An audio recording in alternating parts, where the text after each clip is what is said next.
past weekend we had a fun little celebration event at Trinity. We had a couple hundred people actually participate in running and walking, either a 5K or a 1 mile.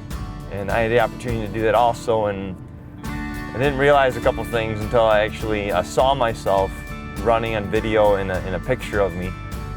But I think there's a difference between runners that finish well with a smile on their face. They call them good-looking runners versus ugly runners who finish and are kind of falling apart.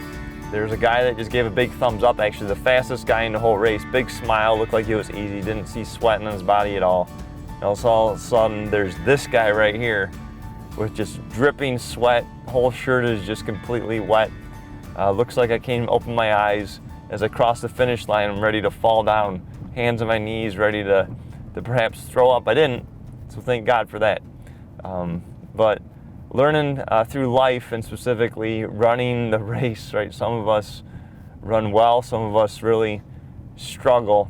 And as I was thinking about that and just the opportunity to run, to walk, and what we all participated in, I was thinking about a devotion that was written for today specifically on our devotional book for Real Disciples. It was written by a staff member, and she talked about how Jesus told us to go. Go and make disciples of all nations, baptizing them, teaching them everything, right? Go.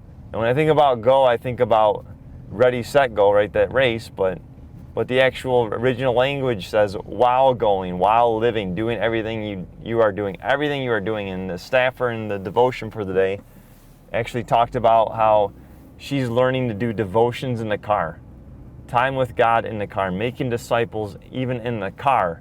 And how before it was just always listening and listening and listening, but all of a sudden her and her family are able to have these godly conversations to where they can talk about sermons, they can talk about what her son's learning in her day school, and just praying together and listening more intently to Christian worship in the car, and just taking the opportunity to understand that going is not about going. Going is just about living and taking any little opportunity, whether you're in the car, whether you're walking, whether you're running, and just being with Jesus and just bringing Jesus into the moment. And as I think about that, I think about where we're heading this weekend here at Trinity with some fun inflatables. There's going to be a lot of food, so I hope you're able to join us for food after worship, between worship this weekend. But I think about the inflatables and how they need power, right, to be full of air. And I think about how we need power to be full of air. Certainly how much I struggled running, and now that other individual didn't, right? Because they actually were better shape than I was, right? And so the question is, how do we get full of power? How do we get full of air? Certainly this is a moment right here, right, where we're talking about God, we're being mindful of this. But I think about prayer, right, and how prayer is our fuel where there's power. So my hope in prayer is that God's gonna fill us with more of His Spirit, that we're gonna run the race not so hard like this guy did, and so many of us do as we go through our lives, but that God's going to fill us up with more power as we are called to be real disciples.